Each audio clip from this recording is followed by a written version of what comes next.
তারা কেউ পালিয়ে গেছে, কেউ বন্দিত্ব বরণ করেছে। ওই সময়ে মেজর জিয়াউর রহমান বলেছিলেন, উই রিভল্ট, আমরা বিদ্রোহ করলাম।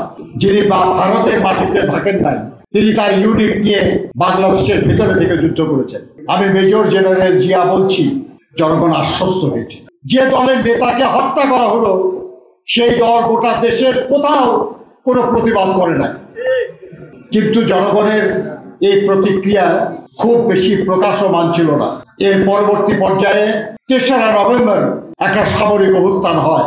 সেই অভ্যুত্থানে তৎকালীন সেনাপ্রধান মেজর জেনারেল জিয়াউর রহমানকে গৃহবন্দী করা হয় এবং CGS chief of general staff brigadier Khaled Mosharraf তিনি ক্ষমতা দখল করেন এবং মেজর জেনারেল হিসাবে পদোন্নতি দিয়ে সেনা প্রধান হিসাবে নিজেকে প্রতিষ্ঠিত করেন। সাধারণ মানুষের মধ্যে এই ব্যাপারে কোনো সমর্থন ব্যক্ত হয় নাই, বরঞ্চ সাধারণ মানুষ জিয়াউর রহমানকে গৃহবন্দী করা হয়েছে বলে ক্ষুব্ধ ছিল।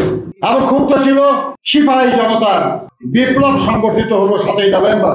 আর সেই বিপ্লবের মাধ্যমে শহীদ জিয়া মুক্ত হলেন। তার বাসা থেকে তাকে মুক্ত করে তাকে মাথায় তুলে, ঘাড়ে তুলে তাদের ব্যারাকে নিয়ে যায় এবং সেখানে তাকে অনুরোধ করা হয় দায়িত্ব গ্রহণের জন্য। কি পরিস্থিতি ছিল তখন বাংলাদেশে? ৭ই নভেম্বর বাংলাদেশে কোনো সংসদ ছিল না, কারণ এর আগে খন্দকার মুশতাক সংসদ বাতিল করে দিয়েছে। কোনো মন্ত্রিসভা ছিল না, কারণ ৩রা নভেম্বরের পরে মন্ত্রিসভার কোনো অস্তিত্ব ছিল না। প্রশাসনের প্রাসঙ্গিক একজন মাত্র মানুষ ছিলেন, তিনি হলেন রাষ্ট্রপতি বিচারপতি আবু সাদাত মোহাম্মদ সায়েম। সেই রাষ্ট্রপতির বয়স ছিল মাত্র একদিন। ৬ নভেম্বর তিনি শপথ নিয়েছিলেন রাষ্ট্রপতি এবং প্রধান সামরিক আইন প্রশাসক। তাহলে জিয়াউর রহমান সাহেবকে যখন অনুরোধ করা হলো রাষ্ট্র পরিচালনার দায়িত্ব নেওয়ার, মোনালিসা হেভি ফ্লো 15 পিস প্যাকেটের সাথে 8 পিসের একটি প্যাকেট একদম ফ্রি। সেই সময় বাংলাদেশের অবস্থাই ছিল যে বাংলাদেশে কোনো সংসদ নাই, কোনো মন্ত্রিসভা নাই, সারা দেশে বিশৃঙ্খলা। ক্যান্টনমেন্টে পর্যন্ত সামরিক কর্মকর্তাদেরকে বাসায় ঢুকে হত্যা করা হচ্ছে। ৩রা নভেম্বর একটা কু হয়েছে, 15ই আগস্ট একটা ঘটনা হয়েছে, ৭ই নভেম্বরে আর একটা পরিবর্তন। প্রশাসনের বিশৃঙ্খল অবস্থা, দেশের অর্থনীতি বিপর্যস্ত। এরকম সময়ে দায়িত্ব গ্রহণ সাংঘাতিক সাহসিকতার ব্যাপার। কিন্তু এই অনুরোধ করা হলো কাকে?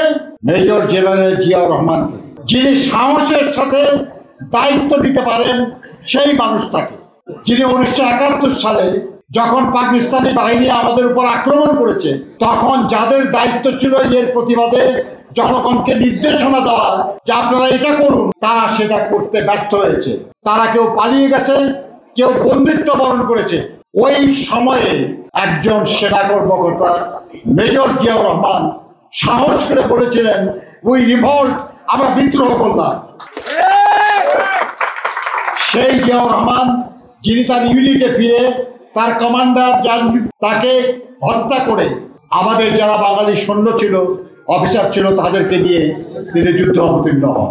তিনি প্রথম সেক্টর কমান্ডার ১ নম্বর সেক্টরে, এবং একজনই কর্মকর্তা যিনি 2টি সেক্টর কমান্ড করেছেন কিছুদিন, ১ নম্বর সেক্টর কিছুদিন, 11 নম্বর সেক্টর কিছুদিন। এবং তিনি একমাত্র কর্মকর্তা যিনি সর্বপ্রথম মুক্তিযুদ্ধ চলাকালে ফোর্সেস কমান্ডার হয়েছিলেন, জেট ফোর্সের কমান্ডার।